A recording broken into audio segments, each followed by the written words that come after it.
As I was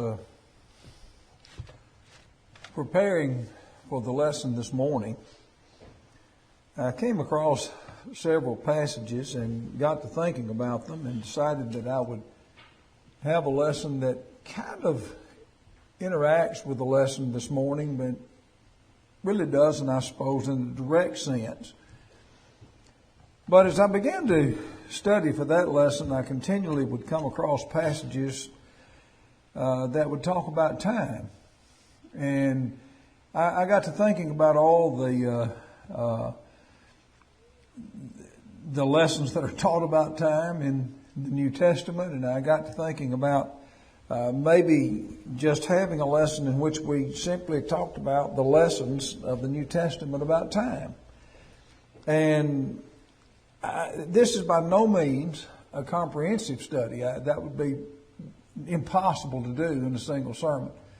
There's just too many references to time in the New Testament. But what I tried to do is not so much look at what Jesus said, because he really didn't deal with time in the sense that the writers of the epistles did. But I tried to look at the epistles beginning with Romans and looking through the epistles and going through the book of Hebrews, really the last reference that we have to time in our lesson this evening, and just talk about this idea of learning from the word time in the New Testament. I was really a little bit amazed. I realized and I understood that there were passages, and I kind of had that in my mind as I began. But then the more I researched it, I realized I would have to be very selective in what we were studying, because there are so many references to time, and there's so much said about it. And it's something that I think is very useful to us. Now, one of the things that makes this lesson, I think, perhaps more beneficial or easier to listen to or whatever, is that it's not really dealing with one subject. The New Testament, when you look at time and just examine what it says about it, there's really just a lot of things that are said. And it's not just one topic. There are many, many topics that are discussed that deal with various aspects of our life. It was kind of amazing to me when I began to examine it. I started to begin in Ecclesiastes 3. We had a lesson not too long ago, if you remember, from Ecclesiastes 3. There's a time for every purpose under heaven. But I decided that since we had studied that recently, in the not too distant past, that I would kind of stay away from that and look at things in the New Testament exclusively. And then I narrowed it down to the epistles exclusively, and beginning in the book of Romans. You know, one of the things that is interesting to me is how timing is so important in many things. I can remember back many years ago when Pat and I drove an old Volkswagen, and that I used to kind of be bad about not putting gas in it. And we lived in Valdosta, and Valdosta is a place that basically has about one or two hills in the whole place. It's about as flat as a pancake, so to speak. But I can remember going to buy gas one day, and we waited a little bit too long. And the street there was Patterson, I believe, Avenue. And we were coming down it, and it ran out of gas. And we were going, J.C. Penney at that time sold gas, and that's where we're headed. And I remember coasting up to the gas pump. And I thought, boy, the timing was great here, that we decided at the right time. And it kind of demonstrates to you the idea of how important it is that things be done at the right time. But then on the other hand, you can also think of things that you've done when probably the exact wrong timing. And that things were done at a time that really did not suit at all. But when you look at what God does, that's a different situation. When you look at what God does everything at the right time. And he never makes a mistake such as we would. We're kind of hit and miss. Sometimes we time things right. Sometimes we may not. Romans chapter 5 and verse 6 is actually talking about the death of Christ for the sins of mankind. And I'm just going to read the one verse because it is very specific and very much to the point. For when we were yet without strength, in due time, Christ died for the ungodly. You know, it's kind of interesting if you look at the history of the world. Nona gave me a chart this morning. It's a really interesting chart that goes from the time of Adam and Eve almost to the present. And you look at that chart, and it really shows you various things that happened at different times in history. And you stop and you think and you wonder, why did Christ come at that specific time? Because it was the time that God in His plan had determined that was the proper time, if you please. We sometimes rush things, and we sometimes do things in ways that may be out of order because we kind of get in a hurry, if you please. God does not. God is patient, and God had a purpose. God had a plan. Ephesians 3 talks about the plan. And everything had to be accomplished in the proper order for God's plan to, in fact, accomplish what He desired. In Galatians chapter 4 and verse 4, the writer says this, "But when the fullness of time was come, God sent forth His Son, made of a woman made under the law, to redeem them that were under the law, that we might receive the adoption of sons." But the important part for our lesson is that was done in the fullness of time. If you stop and you consider the point that he's making, the Old Testament was a schoolmaster to bring us to Christ, but there had to be a preparation of a nation before the Old Testament could exist. And so God chose Abraham, developed a nation, sent it into a place, developed a family really, sent it to a place it could be encapsulated and become a nation, then brought it forth to the land and had enough people to settle it. And at that time, He gave them the law, which was a schoolmaster to bring us to Christ. And that law existed until the time such as that God determined that would be the fullness of time. And that had to do with the prophecy that He had given to Daniel about the statue with the 4 parts, and the Roman Empire being the last empire so that He could identify it, and He said it would come to pass in that time. That's when He was sent.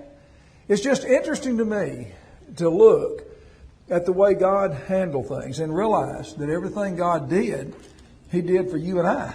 He did those things in the proper time, but He did them for us, and how carefully He planned the salvation that we have opportunity to be a part of.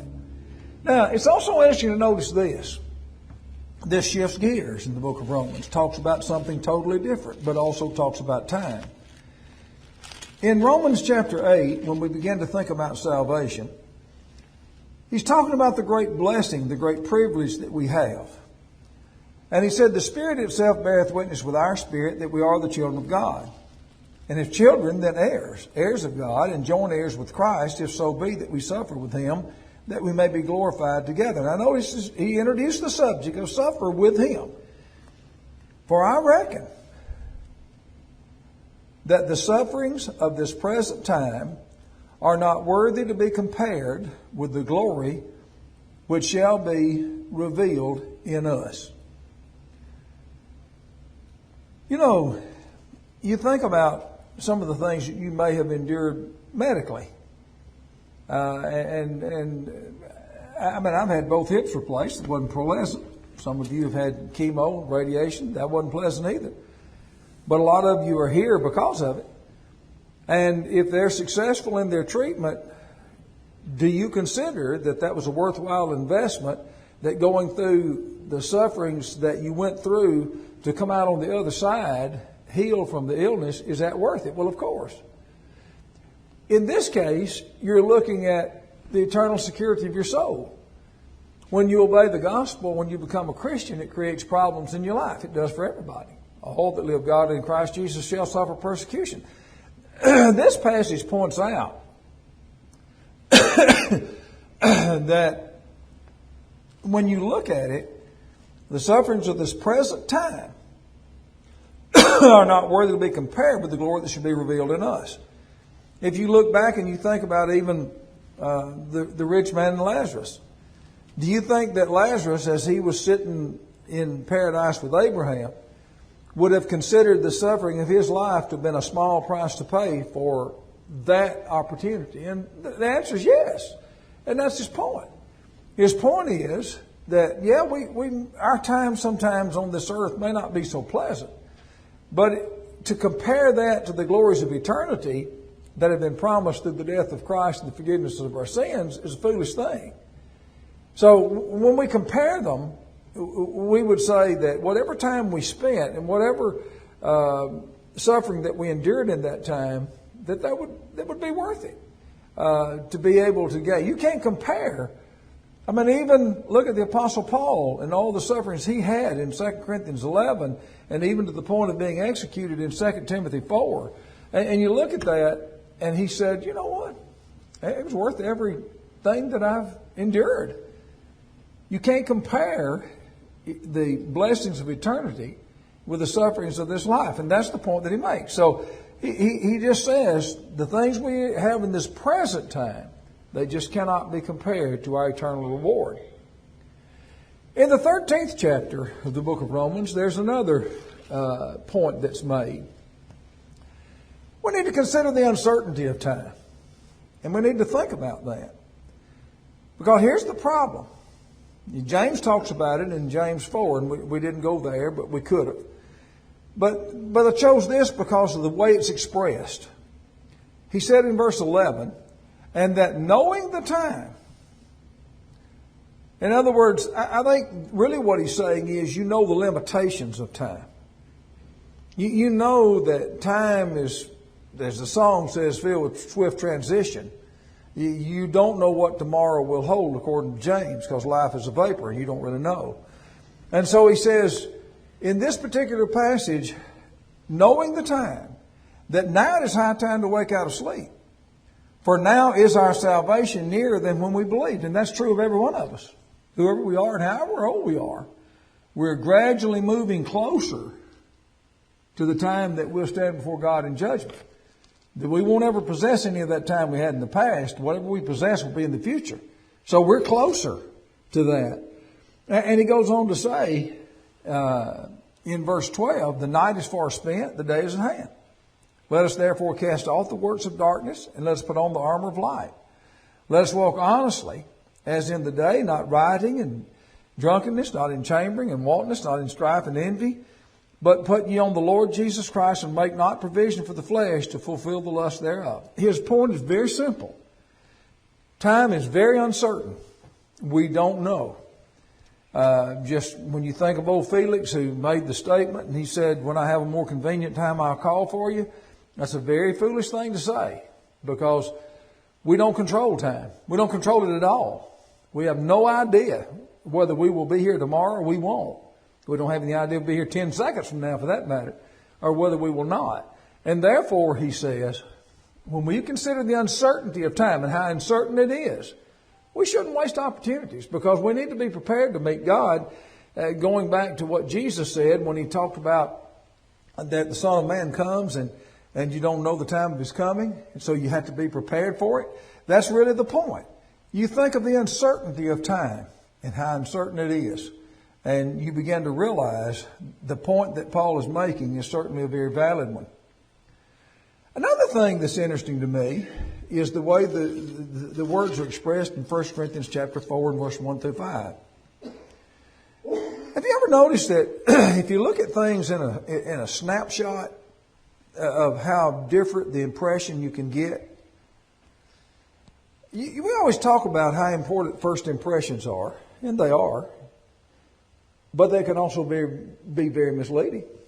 How many times have you met someone and had a very rocky first meeting? In other words, you just really didn't like them when you met them the first time.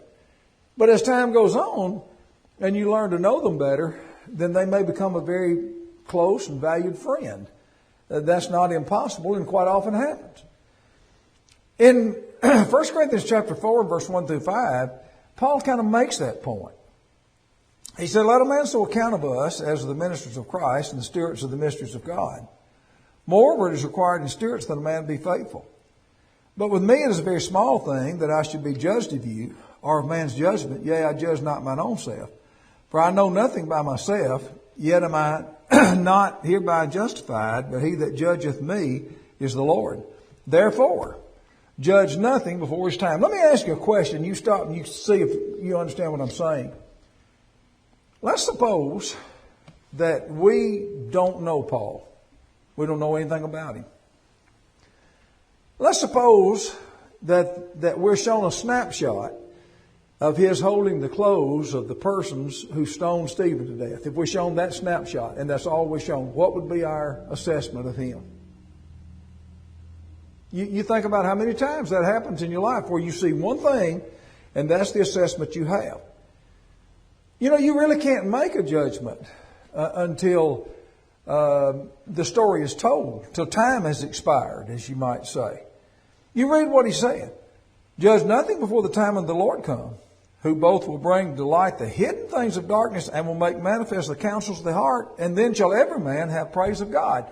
So the idea is that when you think of time, until time is out, if you please, you don't know.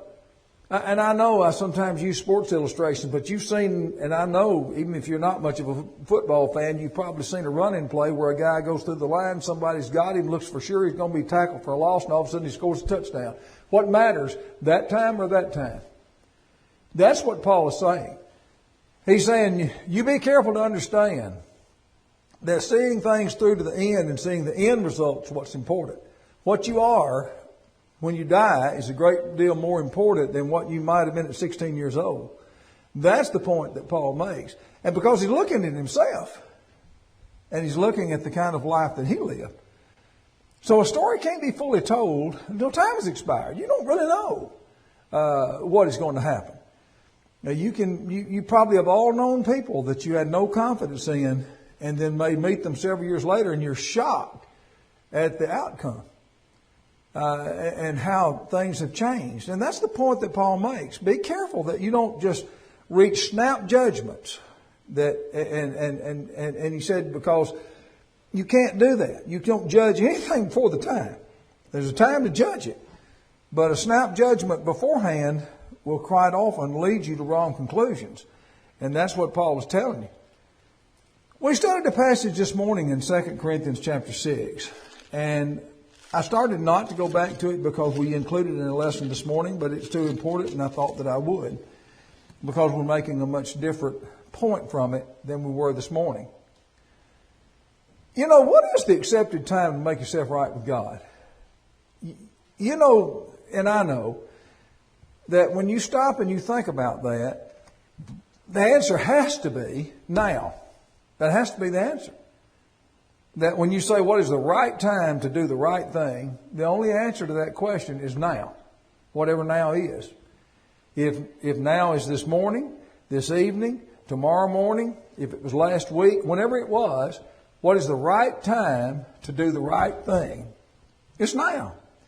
Paul said, so then as workers together with him, beseech you also that you receive not the grace of God in vain. Now he's talking to Christians specifically in the way we live our lives. And he said, for he saith, I have heard thee in a time accepted. Well, what is acceptable time? In the day of salvation have I succored thee. What is the day of salvation? Now, Paul wrote this somewhere around 64 AD. Not certain exactly what year, but it'd be sometime about that time, I would think, from what most people would say.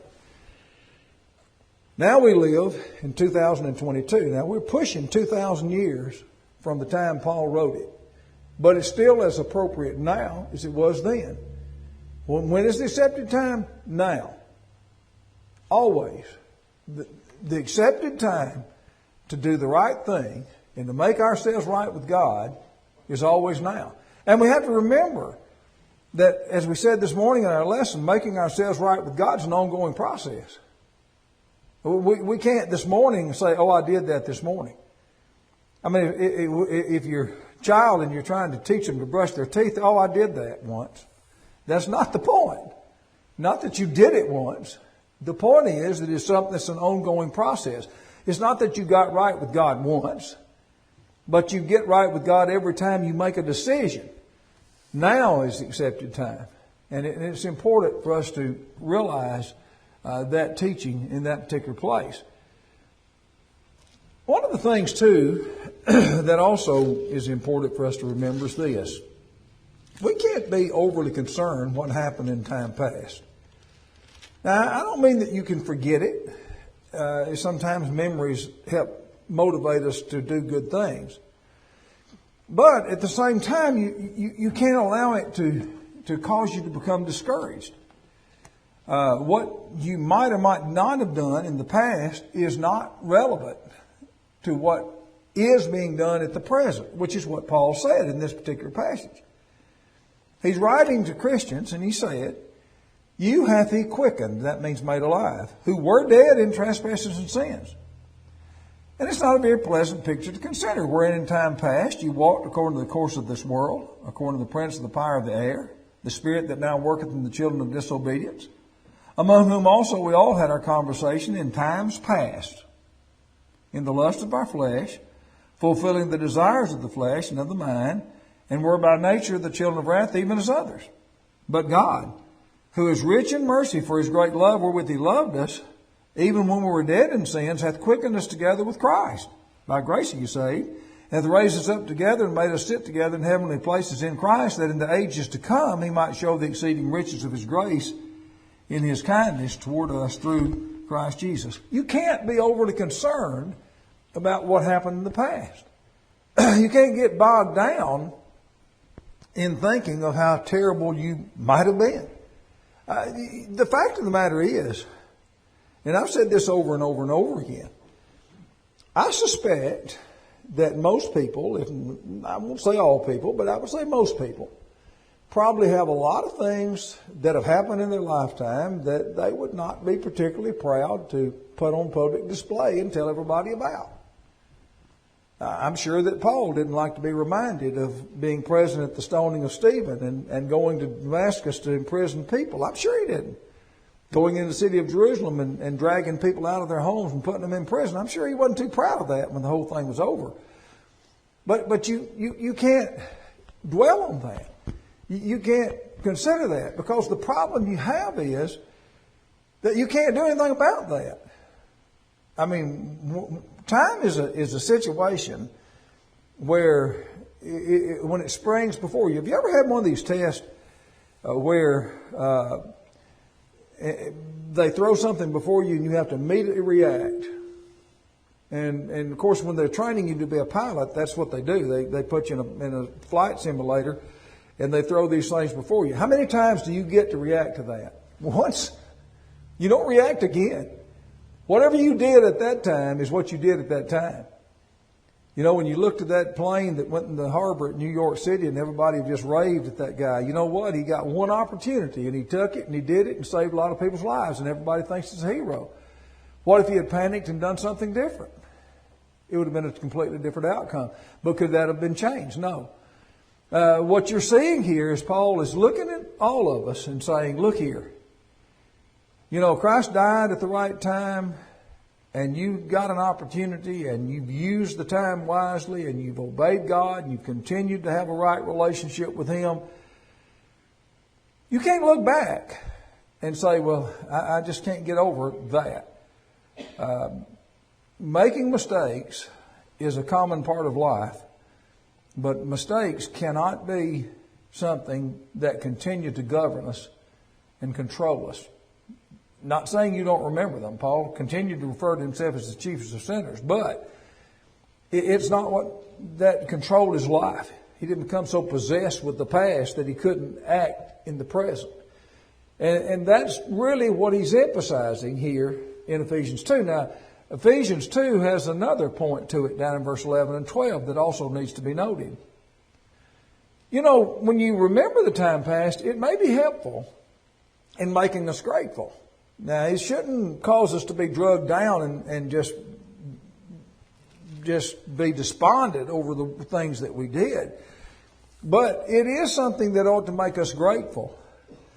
He said, we ought to remember that ye, being in time past Gentiles in the flesh, who are called uncircumcision by that which is called the circumcision in the flesh made by hands. In other words, he said, you need to remember back. You need to remember that you were not in a right relationship with God, and you were on a collision course that was going to lead you to judgment and be condemned. And you need to remember that. But you need to remember that so that it might motivate you, so that you could know that at that time you were without Christ, being alien from the commonwealth of Israel, strangers from the covenants of promise, having no hope, without God in the world. That's bleak. But then what does he say in verse 13? He says, but now in Christ Jesus, ye who sometimes were far off are made nigh by the blood of Christ. Colossians chapter 3, in verse 5 through 11, is another passage that says kind of the same thing. He said, mortify therefore your members which are upon the earth, fornication, uncleanness, inordinate affection, evil concupiscence, desire, and covetousness, which is idolatry. For which things sake the wrath of God cometh on the children of disobedience, in the time which ye also walked, in which ye also walked at some time, when you lived in them. Remember that time. But now ye also put off those things. Put off all these: anger, wrath, malice, blasphemy, filthy communication out of the mouth. Lie not one to another, seeing that you put off the old man with his deeds, and have put on the new man, which is renewed in knowledge after the image of him that created him, where there is neither Greek nor Jew, circumcision or uncircumcision, barbarian, Scythian, bond or free, but Christ is all and in all. His point is pretty simple in both passages. While you need to not allow the past to govern you and cause you to be despondent and have a hopeless feeling, it does need to remind you of what a great opportunity that you have. I've said before, have you ever had something that happened that scared you tremendously? And after it was over with, that you sat there and thought, oh, I'm just so glad that I escaped that. Just so glad. Well, that's kind of what this is. It's saying, I'm just so glad. I'm so thankful that I'm not living today as I did when I was 18 years old. I am so thankful that that's true. Now, I would say that most of you would have the same feeling about some things. Not all of you, but a lot of you. You kind of have the same feeling. You say, I'm just so thankful. And that's what Paul is getting at here. It needs to remind us and make us be grateful for the grace of God and the opportunity to be saved that He's granted unto us. And time serves that purpose. In Ephesians chapter 5, another passage I believe that we also used this morning, but I'm going to bring it back again just very briefly and also tie it together with another. But in Ephesians chapter 5 and verse 16, and I'm not going to read everything around it, but just this one verse. He says, redeeming the time because the days are evil. Redeeming means to buy back. I mean, that is the literal definition of redeeming. If you get needing some money and you go down to this pawn shop and you take your rifle and you give it to the guy and he gives you $100, then you have a ticket, and later when you get to where you can, you go back and redeem it. Now you have to pay a lot more than $100 to get it back, but you can redeem it. And that's what the word means. It means redeeming. Redeeming the time. The last part of that, because the days are evil, I tried to do some research on that, and it basically comes down to this. Days are deceptive. And that's a lot of the problem. We have a song also in our book that says, time enough yet. How many times have you sang that song? But is that song trying to tell you there's time enough yet? Or is that song trying to tell you how dangerous it is to think in that way? How much time do you have? I mean, how much time do you have? You don't know. You just kind of assume that, hey, you kind of assume what the average age of man is, and that's about when I'm going to die. That's what you assume. But a lot of people live longer than that. A lot of people don't. That's why that average age is there. The truth of the matter is that when he talks redeeming the time because the days are evil, he's really talking about how deceptive the days are. Don't be deceived and don't be caught up in the notion that time is unlimited, that we have any control over it, and that we can make decisions and enforce our will because we can't. We don't have anything to do with those things. James really put it very clearly in James 4 in verse 14. He said, whereas ye know not what shall be on the morrow. When you start talking about what you're going to do, you need to understand and realize something. You don't know what you'll be on the morrow. And he asked a question. So if you misunderstand what he's talking about, this question makes it crystal clear. What is your life? It is even a vapor that appeareth for a little time and then vanisheth away. That's a pretty simple statement. But what it says is, you need to use time wisely because it's not unlimited. It's not like you have an unlimited supply of time. You have a limited supply. And you don't waste it because you don't have any control over it. You don't know how much of it you have. You can say, I'm going to do this at such and such a time. I'm going to wait 10 years. You can have a 10-year plan, but how many 10-year plans have been interrupted at one? I don't know, but a lot of them I suspect. The truth of the matter is that when you look at time, you have to take into consideration that you don't control it. And it's very deceptive. You can think, oh, I've got all kind of time. But you don't know that to be true. And then there's something that's interesting too. It's stated in 2 Thessalonians chapter 2 in verse 3 through 9. How do things happen? In your time or God's time? Well, in verse 3 through 9, he kind of makes the point that it's not your time. It's God's time. Let no man deceive you by any means, for that day shall not come, except there come a falling away first, that man of sin be revealed in the son of perdition. Now, what he's talking about here is that early Christians were saying the kingdom was going to come right now, and that Christ was going to return to the earth, and he's warning them that they're wrong about that. They are looking for things to happen in their time, but that's not going to happen. And he talks about this person that has to arise who opposeth and exalteth himself above all that is called God, that is worshipped, so that as God sitteth in the temple of God, showing himself that he is God. Remember you not that when I was with you, I told you these things? And now you know what withholding, that he might be revealed in his time. That is, in God's time. That you're not in control of that. And I'm not even going to read the rest of the passage because it continues to talk about this person being revealed first. And all he was saying to them is, you've got in your head that you want the kingdom to happen right now. But he said that's not going to happen. Now in our case, that man of the son of perdition seems to have already been revealed, so it could happen at any time. But it's not going to be our time. It's interesting to notice, and I didn't put it down, but back in Matthew 24, when he was talking about the end of time, do you remember what he said? He said, when men say that it's time, it's not time, because men don't dictate that, and God does. And we need to realize that. Too many times we think of doing things the way we want it to be done, that we have a plan. We get all out of sorts if everything doesn't meet the plan and the time frame that we have established. But that's not the way it is.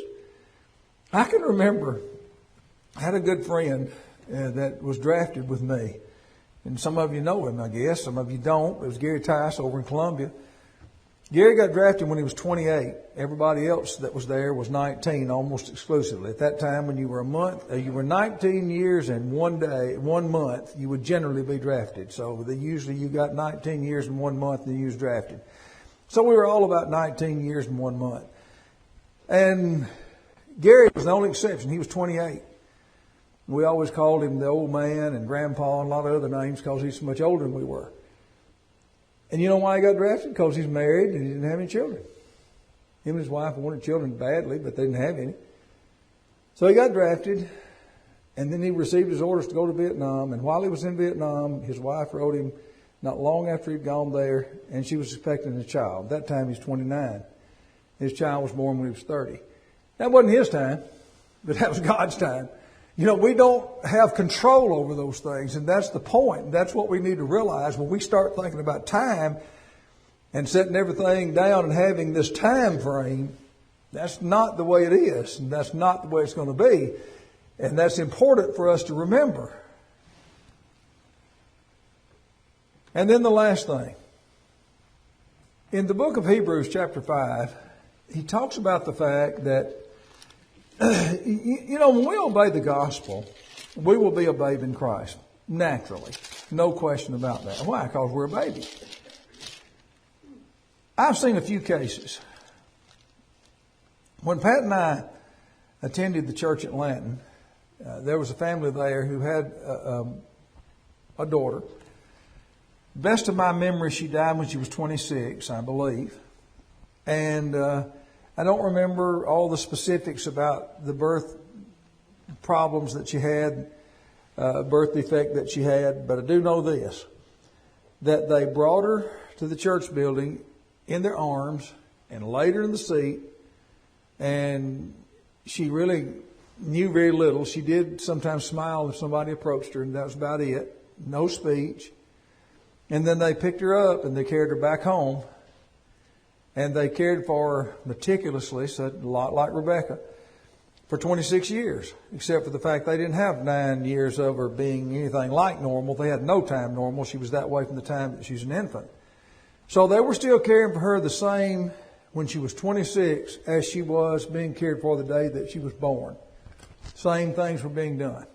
She could do nothing for herself. That's not normal. That's not the way it usually happens.